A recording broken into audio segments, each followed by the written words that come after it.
का आज ही डाउनलोड कीजिए।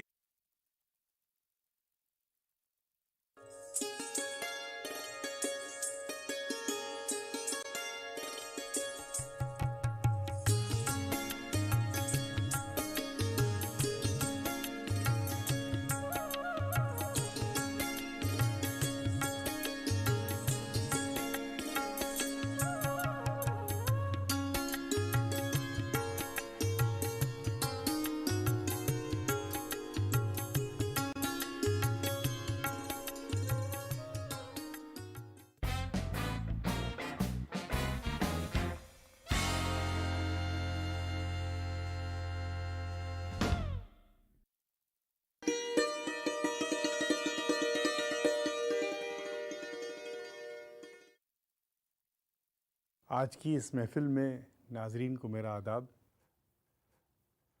आज जो गुफ्तगू होगी वो है इस मुल्क की बढ़ती आबादी पे। ये मसला बहुत अहम है और साथ साथ बहुत नाजुक भी है।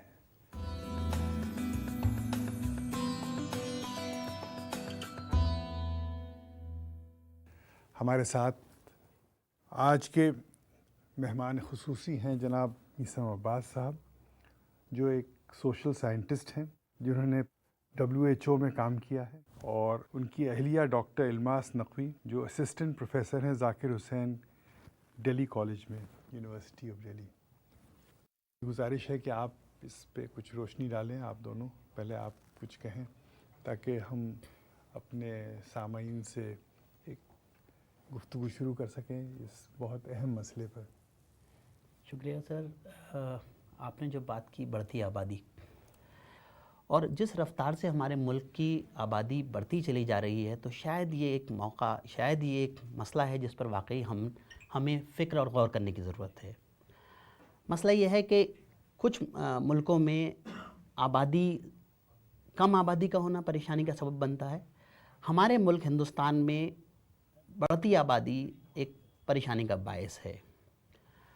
अब मसला ये है कि हमारे पास जो रिसोर्सेज हैं, जो ज़राए हैं, वो बहुत लिमिटेड हैं, और अगर हम उन ज़राए को ढंग से अच्छी तरह इस्तेमाल नहीं करेंगे तो शायद हमारी आने वाली नस्लों को इसका नुकसान हो सकता है।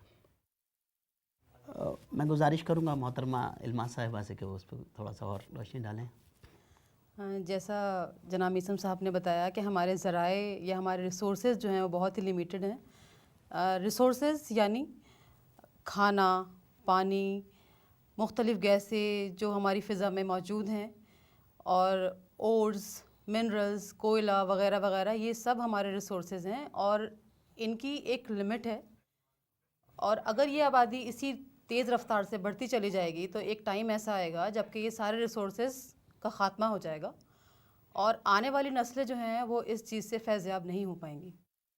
इसलिए हमें इस मौजू पर सोचना पड़ेगा और हमें ये बात समझनी चाहिए कि हमें इन रिसोर्सेज को किस तरह से इस्तेमाल करना चाहिए, किस तरह से इनको यूटिलाइज़ करना चाहिए। इस बढ़ती हुई आबादी के मुख्तलिफ़ पहलू हो सकते हैं, जिसमें से एक पहलू है वजूहात। क्या वजूहात हैं जिसकी वजह से ये आबादी दिन ब दिन बहुत तेज़ी से बढ़ती चली जा रही है? इसका जो पहली वजह मैं समझती हूँ वो है हमारी मेडिकल फैसिलिटीज़ में दिन ब दिन इम्प्रूवमेंट होता गया है, जिसकी वजह से हमारा जो बर्थ रेट है वो बहुत बढ़ गया है और डेथ रेट जो है वो काफ़ी कम हो गया है, जिसकी वजह से आबादी बढ़ती चली जा रही है। आप शायद यकीन नहीं करेंगे कि हमारे मुल्क में 1 मिनट में 33 बच्चे पैदा होते हैं, जो कि बहुत बड़ी फिगर है। और डेथ रेट कम होने की वजह यह है कि हमारी गवर्नमेंट ने बहुत सी ऐसी स्कीम्स चालू की हैं, जैसे कि टीके लगवाना है, जिसकी वजह से लोग फैज़याब हो रहे हैं, और बहुत सारी जानलेवा जो बीमारियां हैं उनको हम कुछ हद तक रोक पाए हैं, जिसकी वजह से हमारी जो आबादी है वो बढ़ती चली जा रही है। एक वजह ये है। दूसरी वजह हो सकती है, और मैं समझती हूँ कि है, जो तालीम की कमी है, और ख़ुसूसी लड़कियों में तालीम की कमी। क्योंकि ऐसा माना जाता है कि अगर एक लड़का पढ़ता है तो सिर्फ़ एक लड़का पढ़ता है, और अगर एक लड़की पढ़ती है तो पूरा पूरा मुआशरा पड़ता है और पूरा सोसाइटी पड़ती है।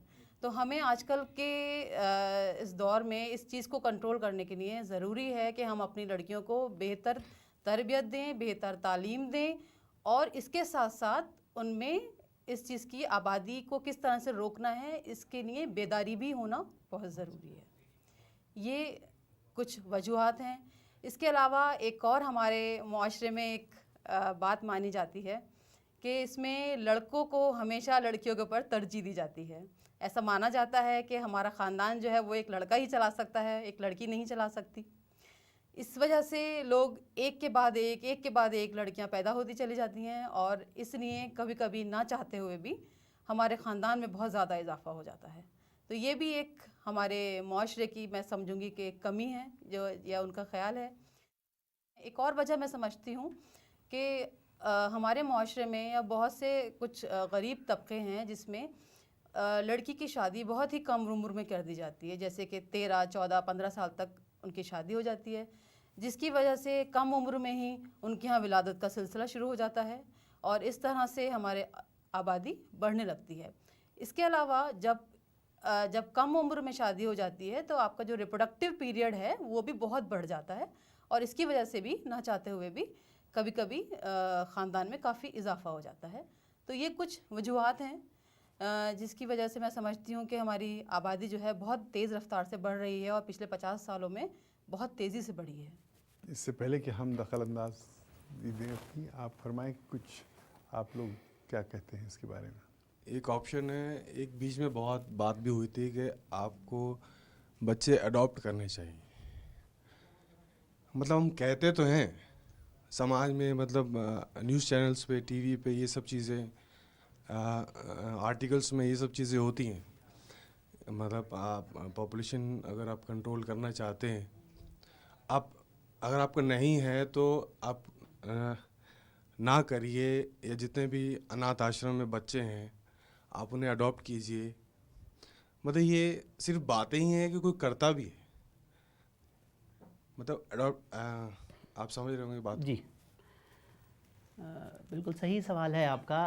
देखिए, मसला हमारे मुल्क में, हमारे समाज में, माशरे में ये है कि हमारे यहाँ घर का चश्मा चिराग होना बहुत ज़रूरी है। हम कहते हैं जब तक हमारा खून, हमारा माशरा ऐसा मानता है कि जब तक हमारा बच्चा नहीं होगा तो शायद हमारा खून उसमें हमारा अपना बच्चा नहीं होगा। तो ऐसा नहीं है। बहुत से लोग अब जैसी बेदारी आवाम में पैदा हुई है तो ऐसे हल्के हल्के रफ्ता लोग बच्चों को अडॉप्ट भी कर रहे हैं और कहीं ना कहीं इसमें इजाफा है। लेकिन मैं ये कहना चाहूँगा कि इसमें मुझे लगता है अवेयरनेस की, बेदारी की अभी और ज़रूरत है, क्योंकि बहुत से तबके, जैसे अगर हम बात करें दिल्ली, मुंबई या बड़े शहरों के, तो गालिबन लोग जानते हैं, इसके बारे में बेदार हैं कि अडॉप्शन के एक प्रोसेस है, बच्चों को आप गोद ले सकते हैं। लेकिन अभी भी जिन इलाकों में, जिन गांव के इलाकों में या और दूर दराज के इलाकों में अभी भी लोगों को ये पता ही नहीं है कि शायद ऐसा कोई प्रोसेस है, ऐसे कोई तरीका है जिससे हम अपने बच्चों को अपना भी सकते हैं। मुझे लगता है गालिबन इस पर हम सब लोगों को काम करने की इंटीरियर्स में जाने की ज़रूरत है। जी गाँव बिल्कुल, में मुझे लगता है इस पर काम करने की और ज़रूरत है, बेदारी की और ज़रूरत है। जहन में ही सारी बातें पैदा होती हैं। एक तो ये भी जहन है कि हमारा ख़ानदान जो है उसमें इजाफा हो। बहुत से गरीब लोग कहते हैं जितने ज़्यादा बच्चे होंगे उतने ज़्यादा कमाएंगे। जी। फिर एक जहन ये भी है कि हमारी कौम में ज़्यादा आबादी हो, क्योंकि डेमोक्रेसी में जो हालात जैसे सामने आते हैं तो लोग जात पात, दीन, धर्म के नाम पे वोट देते हैं। कोई नहीं चाहता कि उनका वोट बैंक जो है वो किसी भी तरीके से घटे। तो जब आप किसी के आगे ये एक तजवीज़ रखते हैं कि भाई एक सीमित रहे तुम्हारा परिवार, तो उनके दिमाग में कई चीज़ें जहन में आती हैं। तो इसकी मुझे लगता है काफ़ी हद तक इसमें एक कल्चरल कंडीशनिंग और एक कम्युनिकेशन स्ट्रेटजी चाहिए, जिसको हमें एक हर तरीके से बच्चों से लेके और टेलीविज़न और फिल्म्स के ज़रिए से इस बात पे मतलब ज़ोर देना पड़ेगा कि एक नेशनल फीलिंग आना चाहिए कि हम अपनी नेशन के बारे में सोचें। और नेशन के बारे में जब सोचेंगे तो हम ज़ाहिर है खुशहाली के बारे में सोचेंगे, ज़राए के बारे में सोचेंगे, ये भी सोचेंगे कि हम किस तरीके से मतलब सुकून से हम एक गुजारा कर सकते हैं, अगर कम लोग होंगे हमारे फैमिली में। तो इन चीज़ों पे गौर करना पड़ेगा, लेकिन सबसे बड़ी चीज़ ये कि इस चेतना को एक आवाम तक कैसे ले जाया जाए, और भी इसमें मसले हैं। सर, आपने कई वजूहात बताए कि पॉपुलेशन क्यों बढ़ रही है, लेकिन जो चीज़ मैं जानना चाहता हूँ कि पॉपुलेशन एक ऐसा सब्जेक्ट है जो कि काफ़ी ज़रूरी है इसे कम करना। जैसे कि हम लोग पढ़ रहे हैं, मैं भी पढ़ रहा हूँ दिल्ली यूनिवर्सिटी में, कि मतलब हम 2025 तक चाइना की पॉपुलेशन को सरपास कर जाएंगे, और आने वाले कुछ सालों में हमारी पॉपुलेशन इतनी ज़्यादा बढ़ जाएगी कि हम उनको खिला भी नहीं सकेंगे। तो इसके लिए हमारी गवर्नमेंट क्या कर रही है? देखिए, मैं समझता हूँ कि बहुत अहम सवाल है जो हम सब लोगों को इसमें सोचना चाहिए, और मैं समझता हूँ समाज के माशरे के हर तबके तक इस बात को पहुँचाना पड़ेगा कि जो पॉपुलेशन है, जो बढ़ती आबादी है, ये एक परेशानी का सबब आज भी है, और आइंदा सालों में अगर हमने इस पर काम नहीं किया तो शायद और बड़े परेशानी बन जाएगी। आपकी मालूमात के लिए बता दूं कि ऐसा नहीं है कि हम लोग इस पर नाकाम रहे हैं। हमारी सरकार गुज़िश्ता कई सालों से इस पर काम कर रही है, और 2011 के सेंसस से हमने देखा है कि ग्रोथ रेट में रिडक्शन हुआ है, कहीं ना कहीं हमारी ग्रोथ रेट कम हुई है। हम जैसे लोग, आप जैसे लोग जो नौजवान हैं, शायद इस बात को अच्छी तरह से लोगों तक पहुंचा सकते हैं कि हमारे मुल्क में इस चीज़ पर, इस मुद्दे पर काम करना बहुत है। आपने बात की चाइना की, मैं आपको और बता दूं कि दुनिया के कुछ मुल्क ऐसे हैं जो कम पॉपुलेशन की वजह से, कम आबादी की वजह से परेशान है। इसका एक दूसरा पहलू भी है। हमारे देश से अगर आप बाहर जाएंगे तो हमारे देश में के बाहर जितने अच्छे आईटी प्रोफेशनल्स हैं, साइंटिस्ट हैं, वो हमारे मुल्क के हैं। तो इस पॉपुलेशन को हमारा हिंदुस्तान अपने आप में एक बहुत बड़ा मार्केट है, तो इस पॉपुलेशन को हम कैसे अच्छी तरह यूटिलाइज कर सकें, ये हमें सोचने की ज़रूरत है, और आइंदा आने वाली जनरेशन्स के लिए भी ये सोचने का मकाम है। तो मैं समझता हूँ उस पर मुसलसल काम करने की ज़रूरत है। मोहतरमा, आप कुछ फरमाना चाहेंगे इस मसले?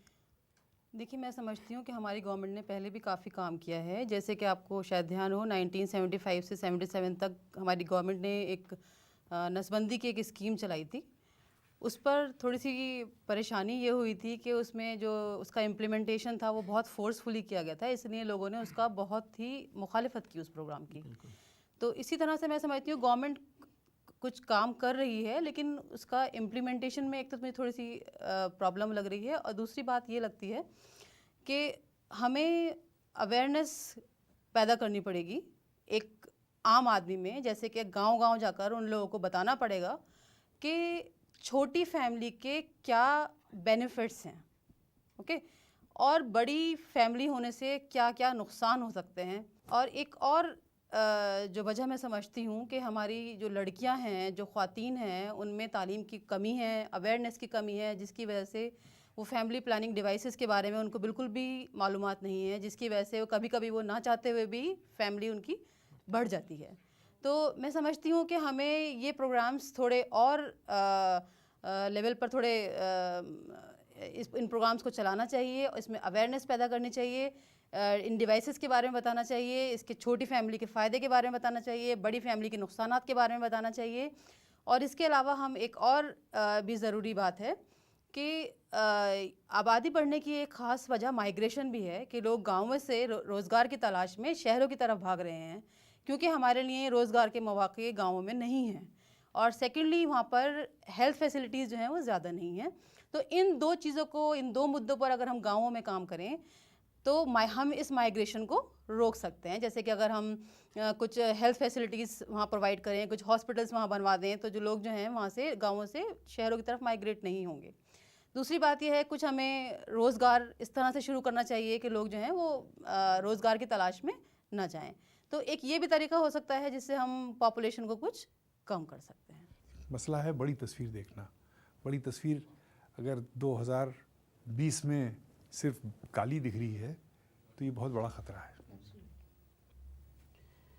बिल्कुल, मैं समझता हूँ जो बात आपने कही, मैं उससे बहुत हद तक सहमत हूँ कि समाज के लेवल से हमें गाँव के लेवल को जब तक हम मजबूत नहीं करेंगे, तालीम के ज़राए या रोज़गार के ज़राए अगर हमारे गांव में नहीं होंगे तो लोग शहर की तरफ मुंतकिल होंगे, शिफ्ट होंगे, माइग्रेट होंगे। तो मैं समझता हूँ कि जब एम्प्लॉयमेंट वहाँ पर मौजूद होगा तो लोग वहाँ खुश होंगे, वहाँ पर रहेंगे और दिल्ली या बम्बई जैसे बड़े शहरों की तरफ मुंतकिल नहीं होंगे, माइग्रेट नहीं होंगे। तो मैं समझता हूँ, और उसी लेवल पर मैं समझता हूँ इसके साथ ज़रूरत है, जैसे मोहतरमा फरमा रही थी, फ़ीमेल एजुकेशन की, तालीम नस्वा की। लड़कियाँ हमारे यहाँ उनकी तालीमी म्यार कुछ तबकों में बहुत कम है।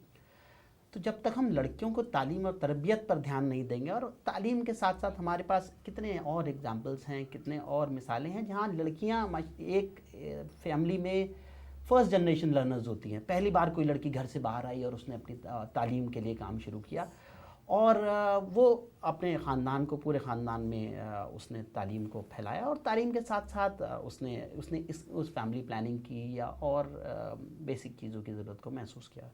तो मैं समझता हूँ कि गांव के स्तर पर, गांव के लेवल पर जब तक हम इस बात को नहीं समझेंगे, तब तक समझाएंगे, पहुँचेंगे लोगों तक नहीं पहुँचेंगे, तब तक शायद मैं समझता हूँ, देखिए सिर्फ लड़की की तालीम काफ़ी नहीं है। लड़की लड़का जब तक शाना बशाना बराबर ना पढ़ेंगे, ये ना हो कि गांव में 10 लड़कियां पढ़ी लिखी हैं और 100 लड़के जाहिल हैं, फिर उन जाहिलों से डील करना बड़ा मुश्किल काम हो जाता है। साथ पढ़ें, साथ इवॉल्व हों, साथ सोचें, साथ मसलों पे गौर करें, तब जाके फ़र्क आता है। हम लोग सिर्फ लड़कियों को अलग रख के पढ़ाएं और फिर 10 जाहिल मर्दों में उनको डाल दें, तो फिर एक बहुत बड़ा क्लैश हो सकता है। तो मुझे लगता है कि इस वक्त जितना हम बड़ी तस्वीर देख सकते हैं, जितना होलिस्टिक थिंकिंग कर सकते हैं, उतना ज़रूरी है। सर, अब बहुत बात करते हैं हम गांव में लड़कियों को पढ़ाने की, मतलब हम बात कर रहे हैं पढ़ाने की, जो स्कूल में पढ़ाई होती है, लेकिन उसके अलावा एक और पढ़ाई होती है जो घर की औरत को हम पढ़ा सकते हैं कि ज़्यादा बच्चे होंगे, उसको ज़्यादा काम करना पड़ेगा, उसको खेत में भी काम करना पड़ता है, उसको घर में भी काम करना पड़ता है। तो शायद जो घर में रहने वाली औरत है, हमें उसको ये भी समझाना पड़ेगा कि तुम कम बच्चे होंगे तो तुम्हारा काम कम होगा, तुम बच्चों की तरफ ज़्यादा ध्यान दे पाओगे, अपनी सेहत की तरफ ज़्यादा ध्यान दे पाओगे, अपने हस्बैंड की तरफ ज़्यादा ध्यान दे पाओगे, उसके काम में हाथ बटा पाओगे। इस किताबी तालीम के अलावा शायद ये तालीम देनी भी बहुत ज़रूरी है उनको। सिर्फ हम किताबी तालीम के ज़रिए हम पूरी अवेयरनेस, मेरे को नहीं लगता, पैदा कर सकते।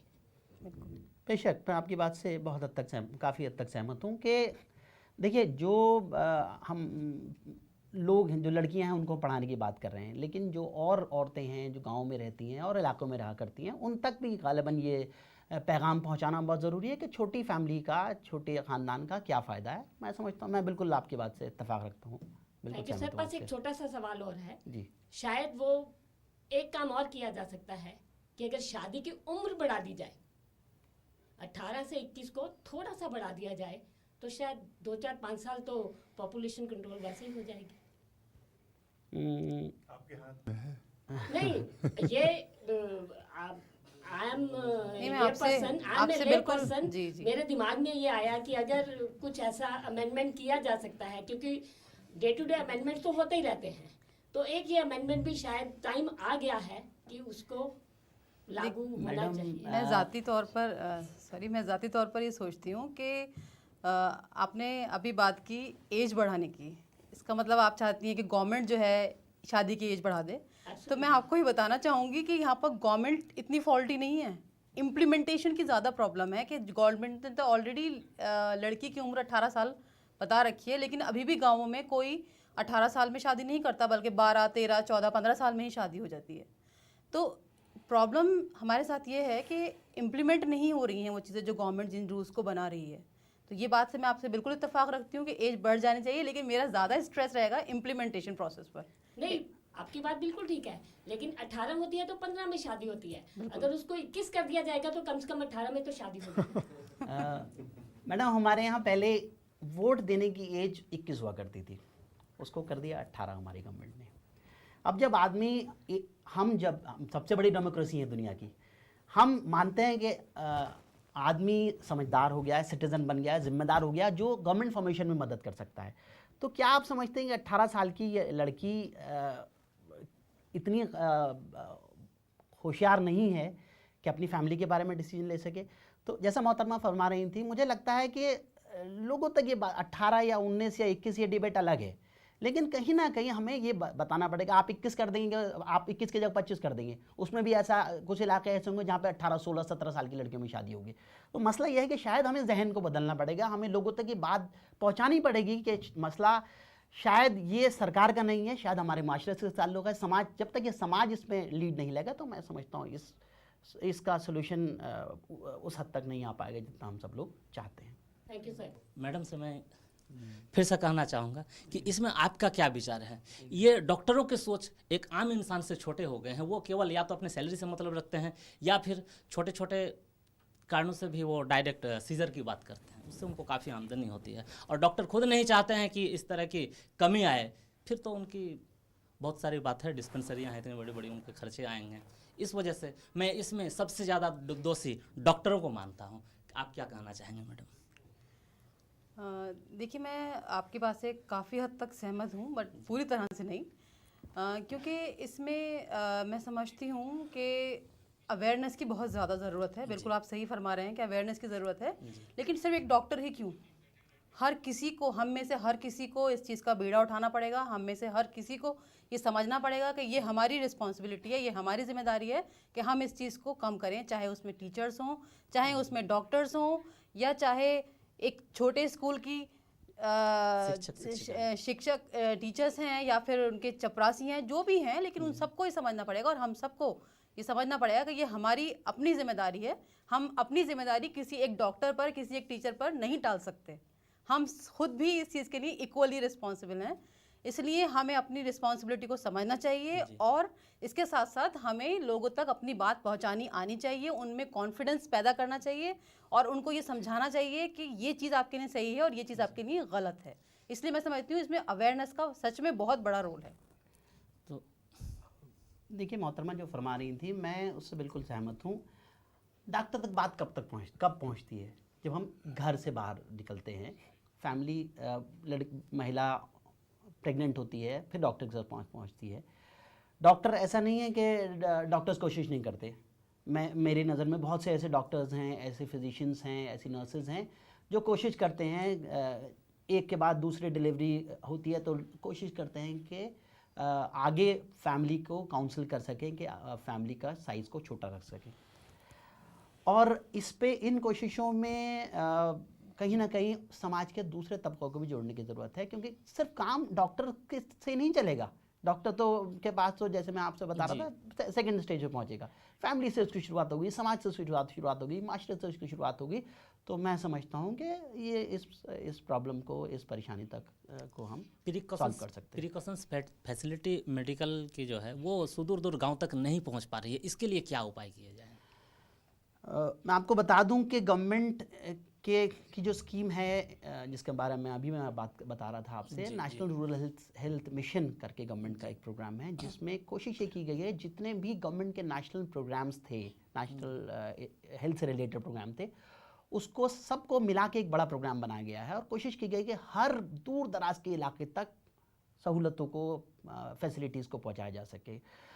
मुल्क बड़ा है, परेशानियां बड़ी हैं, लेकिन ऐसा नहीं है कि काम नहीं हो रहा है। हमने देखा है पिछले 10, 20, 50 साल में जहां हम थे उससे बहुत आगे बढ़े हैं। तो वक्त लगता है और ऐसा नहीं है, चेंज आ रहा है, लोगों में जहनियत में चेंज आया है और हम, मुझे लगता है, सही दिशा में जा रहे हैं, सही डायरेक्शन में उस तरफ गामजन हैं। तो आज की इस दिलचस्प महफिल में आपने ये सुना कि आबादी को किस तरीके से इसकी रोकथाम की जाए।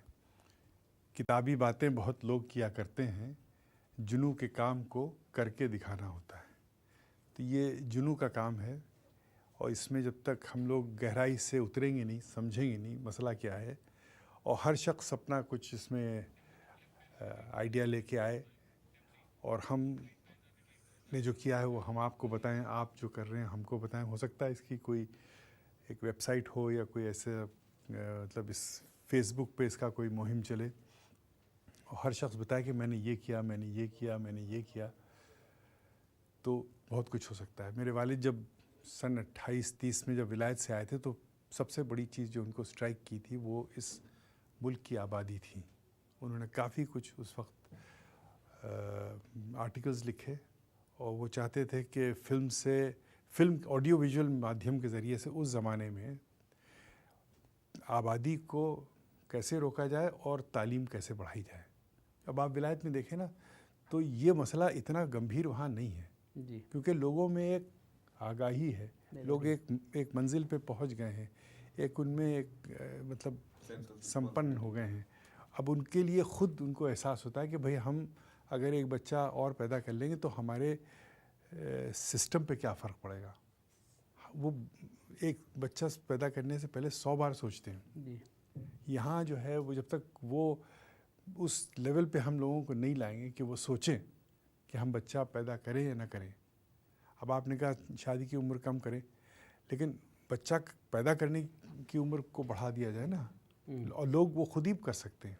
बहुत से लोग आजकल पढ़े लिखे जो शहरों में रहते हैं, प्रिविलेज्ड लोग हैं, वो एक एज के बाद ही बच्चा पैदा करते हैं या सोच समझ के बच्चा पैदा करते हैं। और इसके रोकथाम के हमारे पास हज़ारों ज़राए हैं। तो ये चीज़ अगर गांव में लोगों को एहसास हो जाए कि देखो शादी तो तुमने कर दी, लेकिन अब बच्चे के लिए तुम 1-2-3 साल रुक सकते हो, और फिर उनको क्या कहते हैं 2-3-4 साल 5 साल में एग्ज़ाम्पल्स भी मिल जाएंगे। देखो इन्होंने रोक के किया था तो इनके ख़ानदान में ये फ़ायदा हुआ, इनके बच्चे भी आगे पढ़ गए, ये भी हो गया, ये भी हो गया, ये भी इन्होंने ले लिया, और अब ये एक ज़्यादा खुशहाल इनका ख़ानदान है। तो जब तक इनके साथ जुड़ के हम लोग नहीं सोचेंगे तब तक कोई रास्ता निकलने वाला नहीं है। तो ये बातें आज हुई हैं और मुझे लगता है ये बहुत अहम बातें हैं। और एक चीज़ मैं ज़रूर चाहूँगा कि इसको किसी भी सूरत से जात पात और दीन धर्म से निकाल देना चाहिए। अगर हम ये सोच के चलें कि हमारी जात या हमारा धर्म की पॉपुलेशन घट जाएगी तो ये आप देशद्रोही हैं। बेशक। तो देशद्रोही होना ज़्यादा बड़ा पाप है बनिस्बत अपनी क्या कहते हैं सेल्फिश एक मानसिकता रखना। तो इस चीज़ का एहसास गांव-गांव तक हमें पहुंचाना है। आपने भी जो कहा, आप तो काफ़ी मतलब जुझारू लग रहे हैं इस मामले में। इस तरीके के अगर हमारे पास और भी यंग जुझारू लोग हों जो इस मिशन को लेके चलें एक जुनून के साथ, तो एक ये देश जो है हिंदुस्तान भारतवर्ष एक महान देश वाकई हो सकता है। ये उसी वक्त महान होगा जब हम अपने औकात के अंदर रहेंगे। औकात के बाहर हो जाएंगे तो हमारा हाथ फैला होगा, औकात के अंदर रहेंगे तो हमें एक डिग्निटी आएगी, सेल्फ इस्टीम आएगी।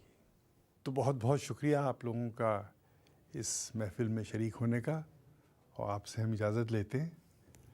आदाब।